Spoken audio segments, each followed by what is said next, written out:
Baik, puji Tuhan, sekali lagi shalom. Selamat malam dan selamat berjumpa kembali di rumah duka ini.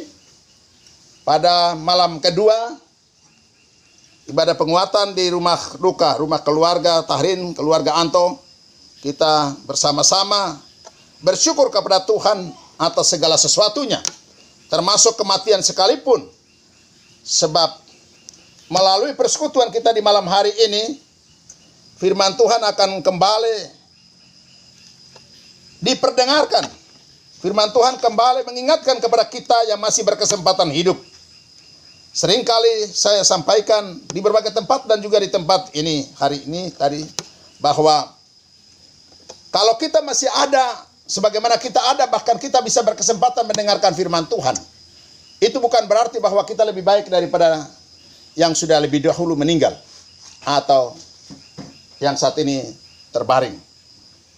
Kita tidak lebih baik daripada mereka yang saat ini ada di rumah sakit, ada di tenda-tenda pengungsian, ada di penjara, ada di berbagai situasi keadaan yang tidak memungkinkan. Mereka juga memiliki kerinduan untuk beribadah.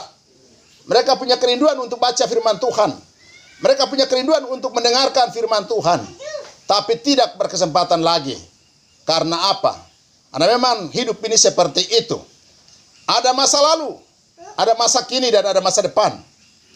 Oleh karena itu, seberapa kita yang ada di malam hari ini, marilah kita memberi diri kita untuk diajar, dituntun, dan diterangi oleh firman Tuhan, yang adalah kekuatan Allah bagi kita.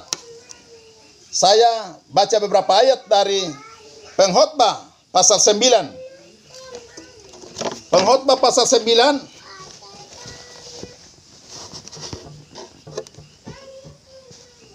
Ada beberapa ayat, tetapi saya akan kutip saja 2 ayat di dalam, yaitu ayat yang keempat dan ayat yang kelima, untuk kita renungkan bersama di sore malam hari ini. Pengkhotbah pasal 9 ayat yang keempat dan ayat yang kelima berada pada satu pokok judul yang diberikan oleh Lembaga Alkitab Indonesia, nasib semua orang sama. Ayat 4, tetapi siapa yang termasuk orang hidup mempunyai harapan, karena anjing yang hidup lebih baik daripada singa yang mati. Karena orang-orang yang hidup tahu bahwa mereka akan mati, tetapi orang yang mati tak tahu apa-apa, tak ada upah lagi bagi mereka, bahkan kenangan kepada mereka sudah lenyap.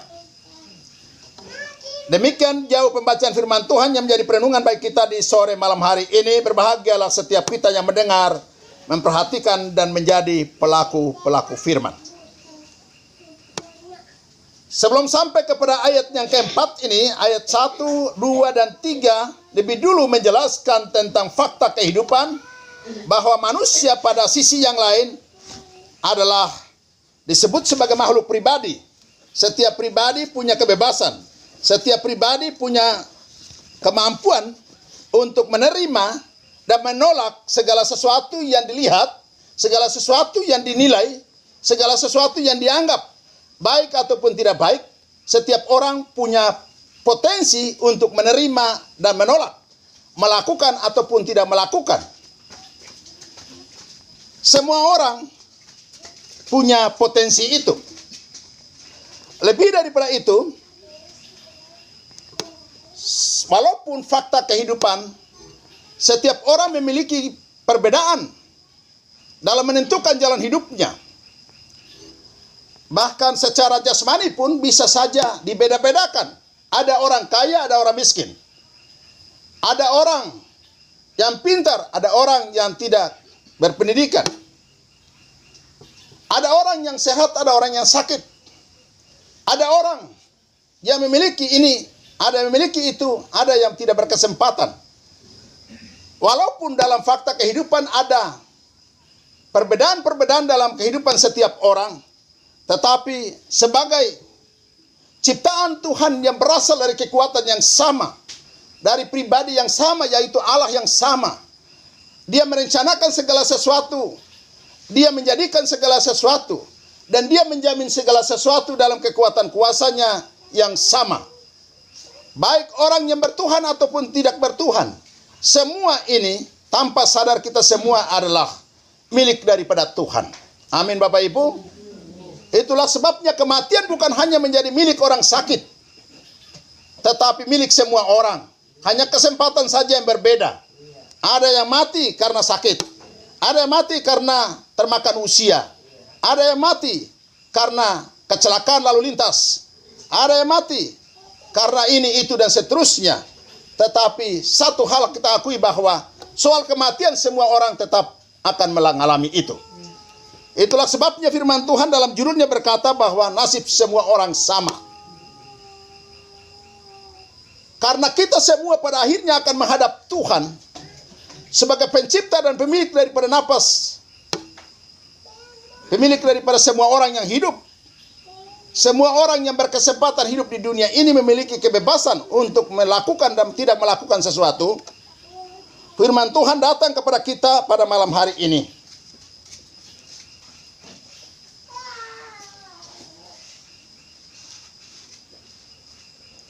Dikatakan bahwa tetapi siapa yang termasuk orang hidup mempunyai harapan. Karena anjing yang hidup lebih baik daripada singa yang mati. Ini ada perbandingan antara anjing dan singa. Kalau anjing dan singa jelas, singa itu lebih kuat daripada anjing. Tetapi walaupun dia kuat, tapi kalau dia sudah mati, singa itu kalau sudah mati, maka tetap dia akan menjadi hidangan bagi anjing. Iya. Dengan demikian, setiap kita dengan apa yang ada pada kita, mau berpendidikan tidak berpendidikan, mau sehat atau sakit, selagi kita masih hidup, artinya kita punya kesempatan. Selagi kita hidup, kita punya potensi untuk bisa memahami arti hidup ini dan menjalani hidup ini dengan baik. Dan ketika kita menjalani hidup ini dengan baik, bukan hanya berdampak kepada pribadi kita, tapi berdampak kepada anak cucu, berdampak kepada keluarga, dan lain sebagainya. Bapak Ibu jemaat Tuhan yang diberkati Tuhan, saya punya tante yang meninggal ini. Dia pendidikannya tidak seberapa. Dia tidak berpendidikan seperti kita yang lain. Tapi kesadaran untuk memperjuangkan hidupnya luar biasa. Apa yang bisa dia kerjakan selagi dia masih sehat. Kan kita di lingkungan kita tahu ya. Dia kerjakan segala sesuatu. Bahkan tenaganya seperti tenaga laki-laki. Siang malam hujan pun dia bisa kerja. Pertanyaannya kenapa dia lakukan itu? Ada satu wujud kesadaran bahwa walaupun dia tidak berpendidikan tinggi, tetapi dia harus berjuang untuk anak-anaknya harus berpendidikan tinggi. Amin Bapak Ibu. Amin. Anak-anaknya harus sekolah. Keluarganya harus dapat makan dan minum.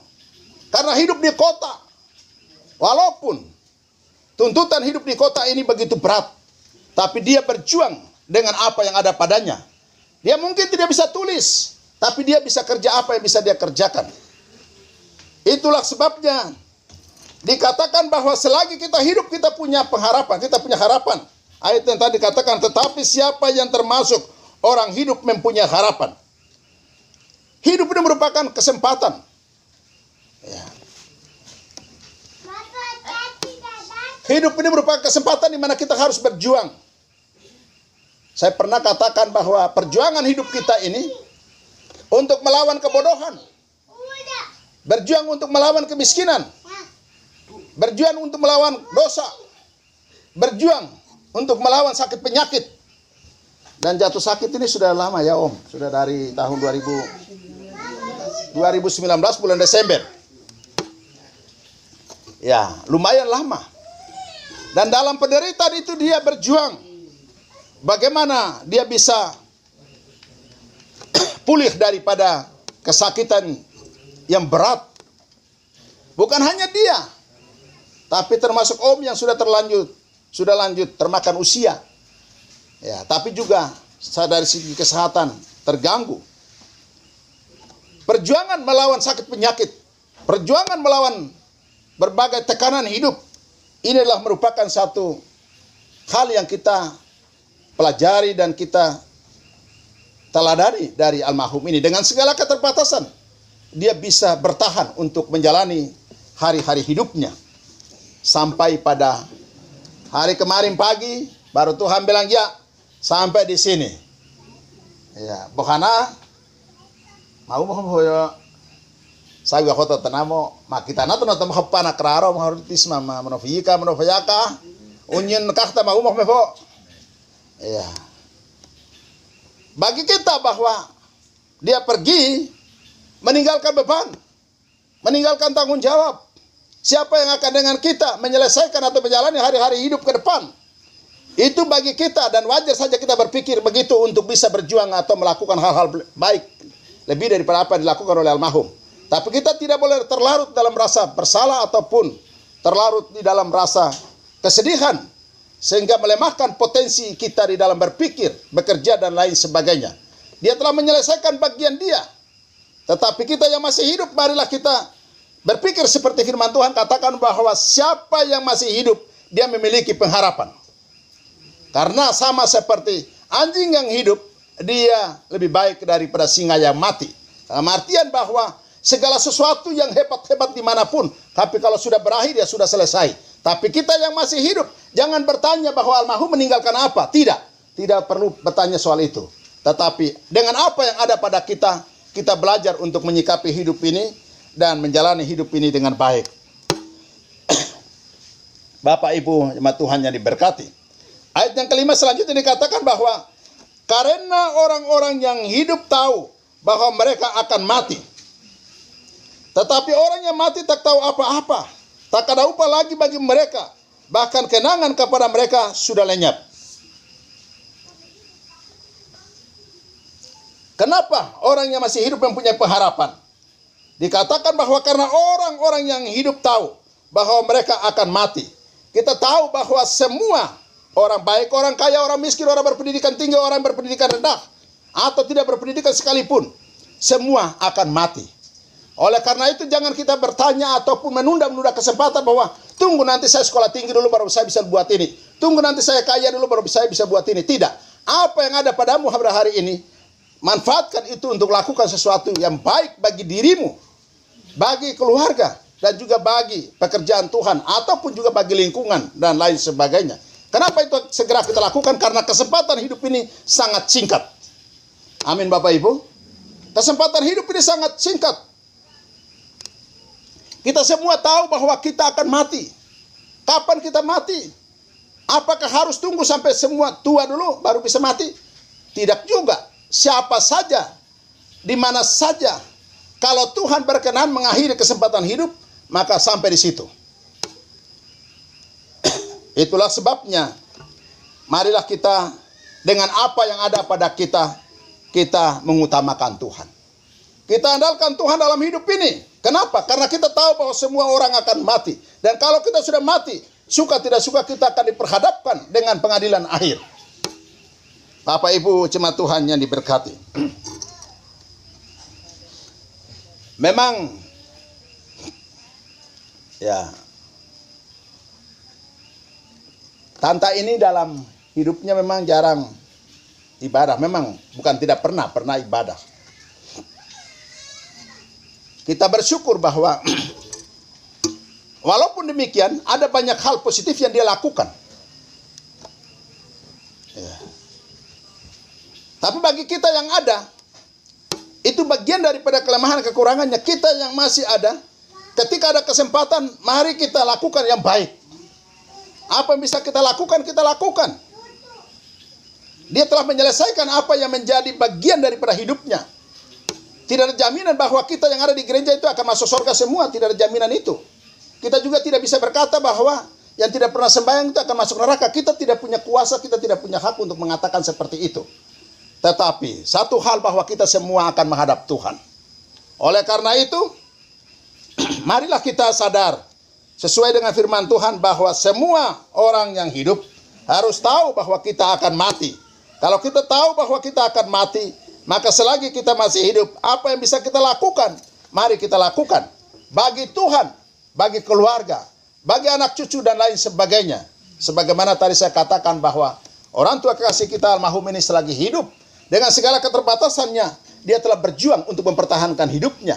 Dan hasilnya, kita bisa lihat bagaimana dia bisa mendorong, memotivasi, dan menafkahi anak-anak dalam keadaan yang serba krisis karena hidup di kota. Tetapi itu tidak menjadi tantangan yang bisa membatasi semangatnya. Dia telah melakukan bagiannya dengan baik.